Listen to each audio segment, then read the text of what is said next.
Alors bonjour, mon nom c'est José. Et puis, comme je vous ai déjà dit autrefois, j'écris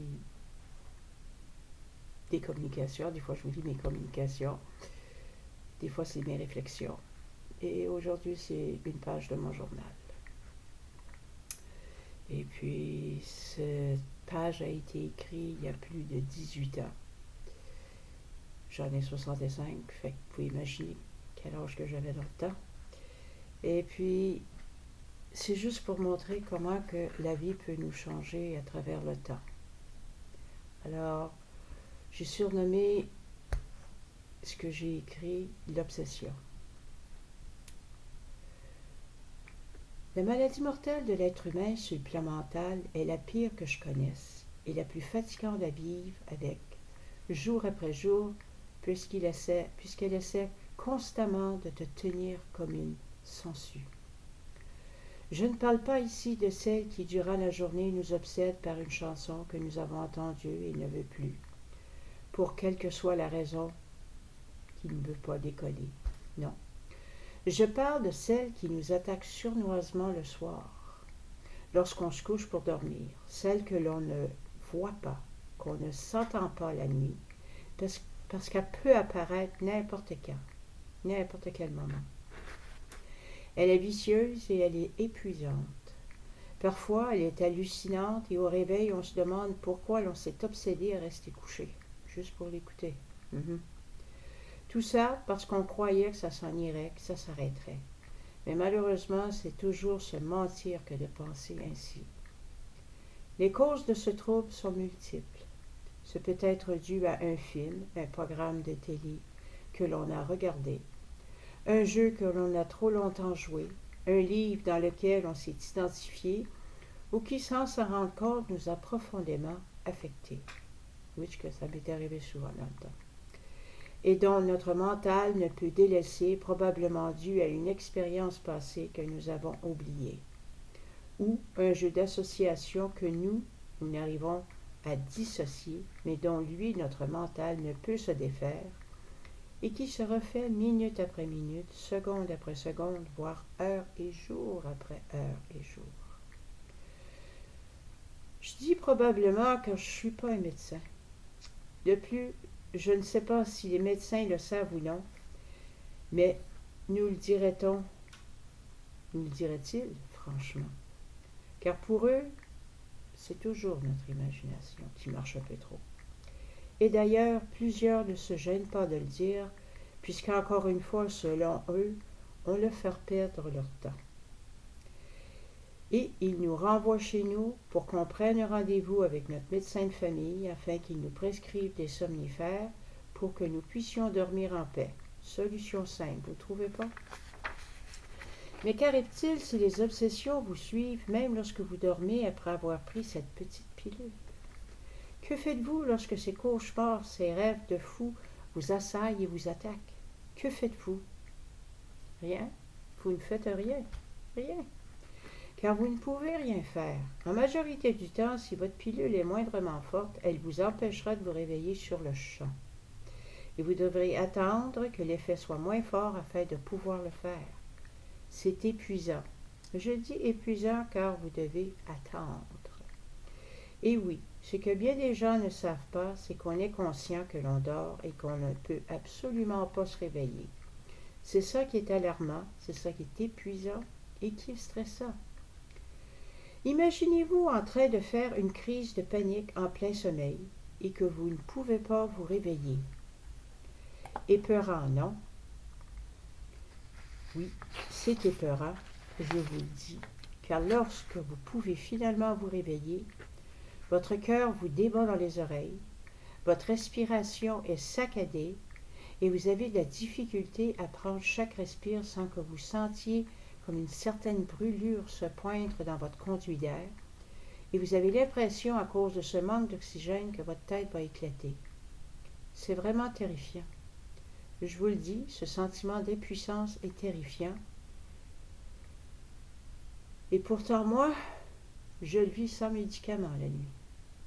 Faux. Je dois prendre, pour cause de rhumatisme et d'arthrite, avec lequel je vis à tous les jours. Dans le temps, je vivais avec ça, beaucoup.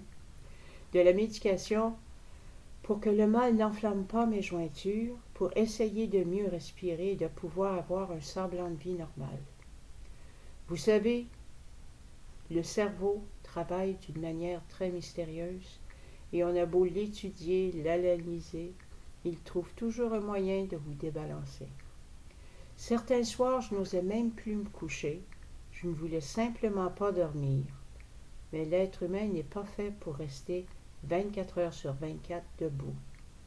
Alors je piquais un petit somme juste pour me faire désaccroire. Je m'arrangeais pour me coucher vers 3-4 heures du matin, pour qu'au plus tard, vers 8 heures du matin, on parle tout le temps, je sois debout. Ma routine était simple. Le matin, j'écrivais et le soir, je jouais sur le web. Entre les deux, je m'occupais de tâches multiples à la maison et parfois même, à cause de la fatigue, je restais assise devant l'écran de ma télévision ou de mon ordinateur à rien faire. Ou je m'occupais à... En passant, la télévision, c'était plutôt rare, c'était plutôt mon écran. Je m'occupais à me télécharger toutes sortes de choses qui, au fond de moi, m'étaient carrément inutiles, mais qui me permettaient de me garder éveillée. Le drame de ma vie se déroulait sur le net et non plus dans ma vraie vie. Et bien que j'aie un mari compatissant, il trouvait souvent ses soirées longues seul avec seulement un livre en main ou la manette de télé. Je le savais que je devais réagir, mais je ne savais pas comment. Puis un jour, il est arrivé à la maison et m'a annoncé que nous avions une date. Ce jeudi soir, en couple. Je l'ai regardé quelques secondes éberlué. Une date. Mais de quoi parlait-il donc? Léo me dit, de quoi tu parlais? À l'expression de mon visage, il me sourit nerveux, excité et tout à la fois bien anxieux. Il m'expliqua qu'il y avait une femme, une poète écrivaine, qui donnait à la bibliothèque municipale de notre ville une rencontre pour tous. Mon mari ne savait pas si elle donnait des cours ou si elle faisait la lecture. Bref, il ne savait pas grand-chose, sauf qu'il voulait sortir sa femme de la maison, et ce prétexte était tout ce qu'il avait trouvé sur le coup. Car oui, je ne suis pas du genre à courir la galipote, comme on dit par chez nous, ou courir dans les rues, si vous préférez. Pour un tout ou pour un rien, remarquez bien. Mais cela semblait tellement important pour lui que j'ai accepté notre petite date. Mais cela semblait... Oui, je suis en train de me répéter. Bien qu'incertaine, voire très incertaine, je ne voulais pas le désappointer. Il m'apportait une solution au dilemme qui me tenaillait depuis des mois. Il m'apportait une porte de sortie, une ouverture vers le ravivement de notre couple, et je ne voulais pas laisser passer ma chance. Donc, au jeudi soir de cette même semaine, nerveuse, remplie d'appréhension, je n'avais aucune idée à quoi m'attendre. Puis lui non plus d'ailleurs. Nous nous sommes rendus au sous-sol de la bibliothèque. Là, nous avons fait la rencontre de la jeune femme en réalité et son mari. C'était une Américaine qui avait publié un livre de poèmes. Et elle ne parlait que l'anglais et l'espagnol. Lui, c'était un Français qui parlait seulement l'anglais quasiment. C'était bizarre pour ne pas dire autre chose. C'était un cute de couple, pas trop de couple. Il y eut une autre personne, un homme que l'on surnomma Gros Yeux, à cause de ses yeux qui étaient vraiment intenses, puis je parle intense. Et non parce que nous manquions de respect envers cet homme, mais surtout parce que nous ne souvenions jamais de son nom. Alors Gros Yeux était la seule façon que nous avions trouvée pour l'identifier, lorsque nous parlions entre nous deux. Lui, il y avait lui, puis il y avait aussi Dracula. Dracula, c'était un jeune homme au début de la trentaine qui aimait écrire des pièces de théâtre sombres et qui était venu nous rejoindre soit 2 jeudis plus tard. Mais revenons à notre histoire, c'est encore mieux. Cette soirée-là fut une des plus étranges. J'étais avec mon mari, la seule Canadienne-Française du coin, mais bien que je comprenne très bien l'anglais, je me demandais ce que je faisais là. J'écris, oui, pas très souvent en anglais. Du moins, dans ce temps-là, j'écrivais pas souvent en anglais. Je lis plus en anglais que j'écris. Je parle plus en français qu'en anglais, puisque c'est ma première langue, et que j'en suis fière. Malgré qu'elle a pas mal, excusez le terme, botché à des places. Quant à mon mari, il écrit, il lit en anglais, puis il écrit aussi. Rarement en français, bien qu'il soit français, à cause de la façon dont il a été élevé. Grosieux était anglais, lui. Moi, je me sentais en minorité, car elle nous a expliqué que les Français avaient leur place parmi nous. Ça m'a pas aidé ben gros, parce que je suis restée toute seule tout le long. Anyway, ce qui expliquait la présence de son mari, puisque celui-ci servirait comme traducteur si le besoin s'en faisait sentir. Elle ne voulait pas empêcher qui que ce soit de participer à ce groupe, qu'elle voulait former, qu'elle voulait aider à bâtir, tout en même temps, avec sa carrière dans l'écriture et les ressources qu'elle disposait entre ses mains. Elle pouvait assez facilement nous aider, qu'elle disait. Mais je restais perplexe, car toutes ces ressources étaient anglaises et non françaises. Je ne dis pas grand-chose à cette première rencontre, sauf que mon mari était un excellent écrivain et qu'il écrivait de merveilleuses histoires. Lui, c'est des histoires d'enfants. Cette petite phrase fut le début d'un nouveau départ pour lui et pour notre couple. Je l'avoue car il ne pensait pas que je l'admirais autant. Je savais qu'il aimait beaucoup ce que j'écrivais, parce que moi j'écris beaucoup, mais il ne s'était jamais rendu compte à quel point j'aimais ce que lui écrivait et à quel point j'admirais l'homme qui était. Ah, des fois, là, t'admires l'homme que t'aimes, but on dirait que tu sais pas comment l'exprimer, on dirait que tu sais pas comment le démontrer. Anyway, ce cours fut autant pour moi que pour lui une découverte. Ça et la petite Bible des écrivains qui pour lui était The Artist's Way par Julia Cameron. Je crois qu'il existe en français. Si vous avez votre chance de le trouver, lisez-le. Il est fantastique à ce qu'il paraît. Moi, je ne l'ai jamais lu. Pourquoi, je ne pourrais pas vous le dire. Puis aujourd'hui, je peux vous dire, je ne l'ai jamais lu. Je l'ai carrément oublié. Mais ça, c'est une autre histoire. Mais cette soirée-là fut pour nous un autre point tournant dans notre vie. Mon mari y voyait une lueur d'espoir. Moi, une lueur vers une porte que j'avais fermée depuis longtemps et vers une route que j'avais laissée loin derrière moi. Une nouvelle route qui, sans le savoir, me délivra de l'emprise du net sur ma vie, sur notre vie de couple, et me fit voir qu'il y avait d'autres possibilités, d'autres ouvertures que ce monde éphémère. Cette route m'emmena tranquillement vers la réalisation de moi-même, envers moi-même, par moi-même et pour moi-même, ce qui est très différent. Ce que j'entends par ça, c'est très simple. Avant que cette soirée change ma vie, lorsque 10 ou 11 heures du soir sonnaient, je devenais très anxieuse. Je n'étais pas capable de rester plus d'une heure ou deux dans le salon avec mon mari à regarder un film ou un programme, car je commençais à stresser. Je disais à mes amis du net, que mes amis du net devaient commencer à se demander si je viendrais. Et moi, de mon côté, je me demandais qui serait là, s'il serait tout simplement là ce soir ou je serais seule. Tout cela changea sans équivoque au fur et à mesure que les semaines passèrent et que nous allions à notre rencontre du jeudi soir. Mes écritures commencèrent tranquillement à prendre le dessus sur le net. Elles devenaient une priorité que j'avais depuis trop longtemps laissée derrière dans les oubliettes de mon passé. Mes écritures étaient redevenues ma vie, l'expression de mes sentiments les plus intimes. En permettant à mon mari d'entendre quelques-uns de mes récits, cela me permit de reprendre un peu à la fois la confiance en moi. Je me rebâtissais une estime de soi abattue depuis des années. Et ce faisant, mon mari se rebâtissait lui aussi une estime de soi. Je lui lisais mes écritures et lui faisait éventuellement de même. Il a fait éventuellement de même. On prenait le temps de s'écouter sans juger. Je m'affirmais, de son côté, il s'affirmait. Bref, notre couple s'affirmait et nous en avions grand besoin. Puis vient un temps où un conflit de personnalité éclata dans mon groupe de jeu, ça c'est sur le web, et rien ne fut jamais pareil après ça. Je m'aperçus que les amis que je croyais avoir n'étaient qu'une simple illusion.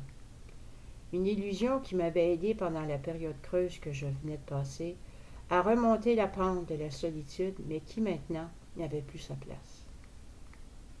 Je venais de me trouver une nouvelle route de santé. Mon écriture et mon mari venaient de se trouver une nouvelle route de santé. Et, parce que en tout cas, j'ai un gars, il n'existe pas dans la vie personnelle en ce moment parce qu'il nous parle pas. Ça, c'est une autre histoire. Et qui lui aussi avait retrouvé une nouvelle route de santé dans l'écriture.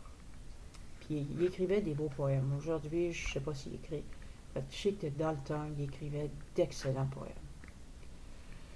Mon obsession du jour tournait et mon obsession du soir et de la nuit également, puisque je recommençais à me bâtir une nouvelle vie pour moi, pour mon mari, pour moi et ma famille.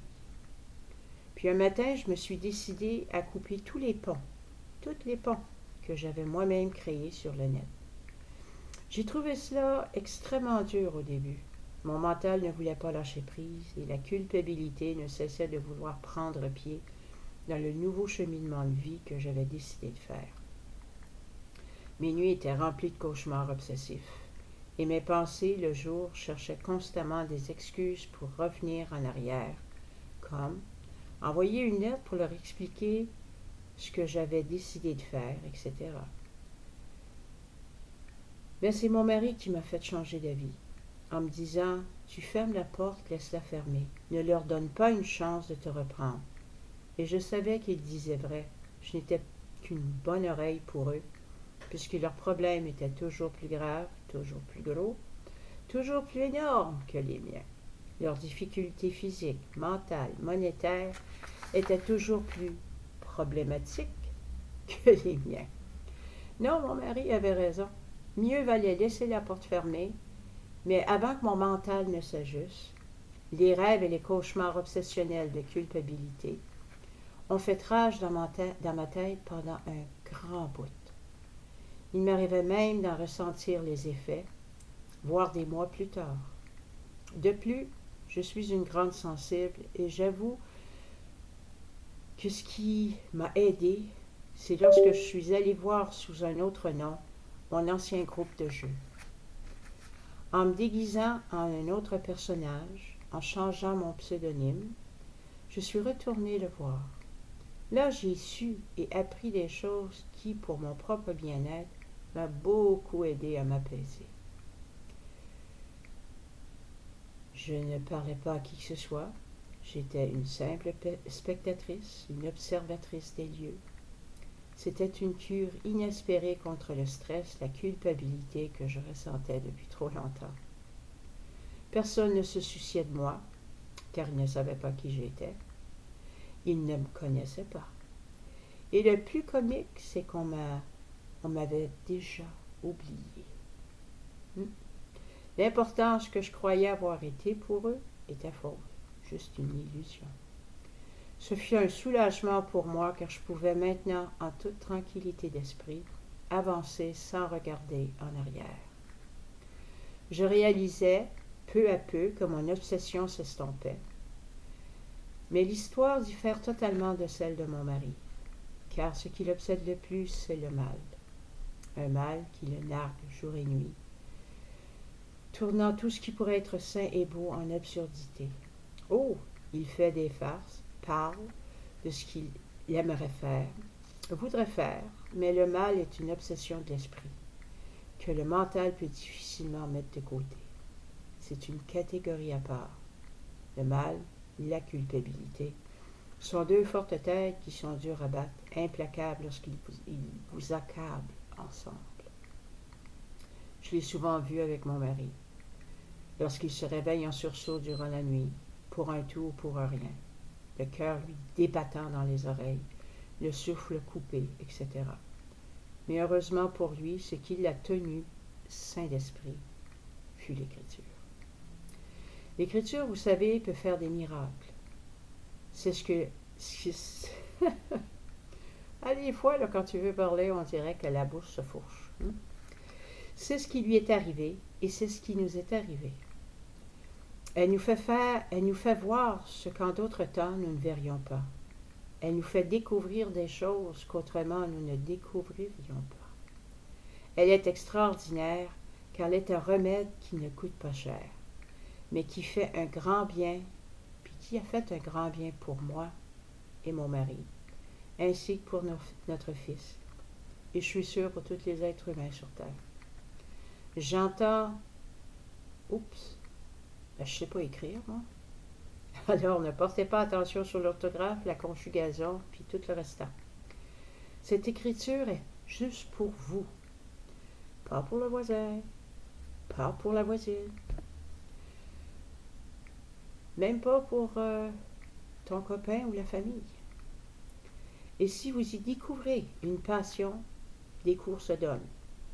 Mais commencez par vous, elle est un remède contre bien des maux. Savoir écrire, avoir une bonne conjugaison, une bonne construction de phrases n'est pas ce qui est le plus important lorsqu'on commence à écrire. C'est juste le fait que l'on veut, qu'on le fait qui est important vraiment, qu'on veut s'exprimer, qu'on veut le dire. Parce que des fois, on a gros sur le cœur, mais on n'ose pas le dire à qui que ce soit, on n'ose pas le dire à la personne à qui qu'on voudrait le dire, de peur de le blesser. Toi, tu es blessé, mais toi, tu as peur de blesser l'autre. Allez comprendre la justice là-dedans. But anyway.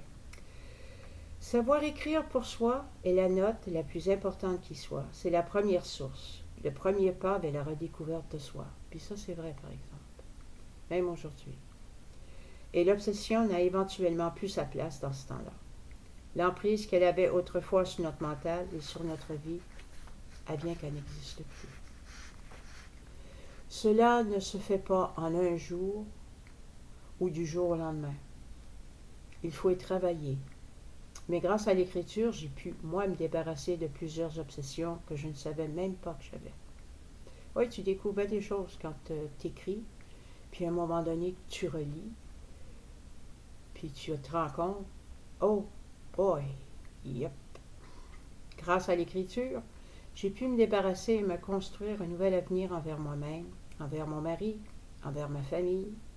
Puis grâce à l'écriture, j'ai pu laisser derrière moi ce que je croyais être important et qui ne l'était pas, et me concentrer sur ce qu'il était vraiment. Aujourd'hui, j'ai un roulement, une sorte de cédule, qui me permet d'accomplir sans pour autant m'épuiser ou au point de m'obséder. Je peux en toute franchise me coucher la nuit et dormir. Wow!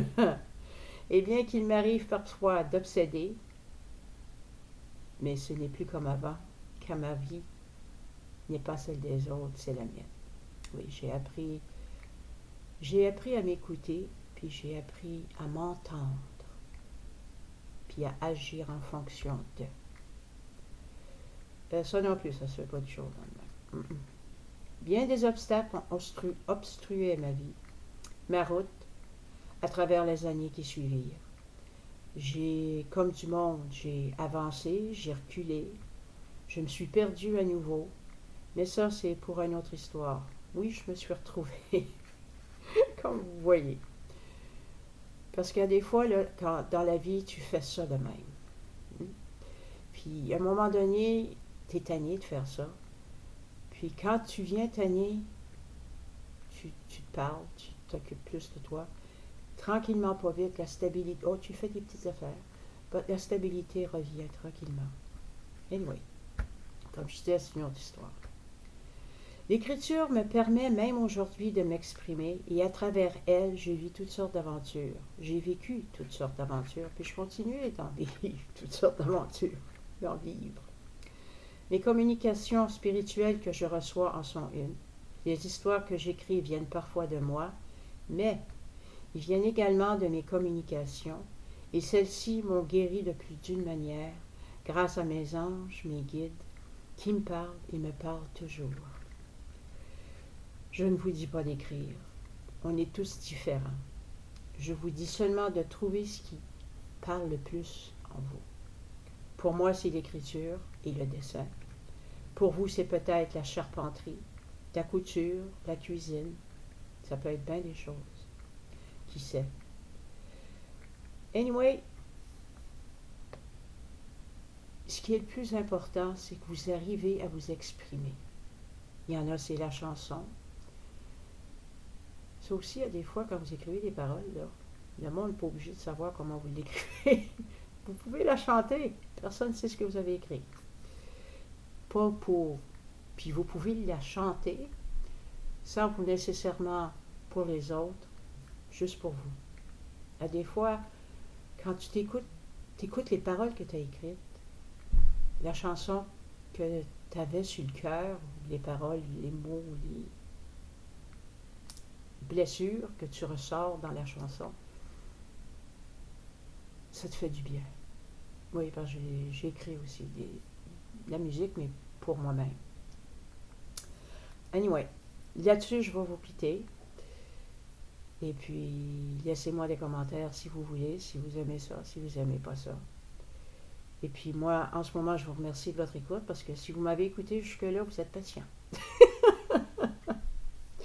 Puis je vous souhaite une bonne journée. Moi, c'est un début de journée fantastique. Le soleil est dehors. J'ai mon gilet parce que je suis gelée. Je suis toujours gelée ces temps-ci. Anyway, passez une belle journée, une belle après-midi. Puis, comme il y en a qui diraient, bye.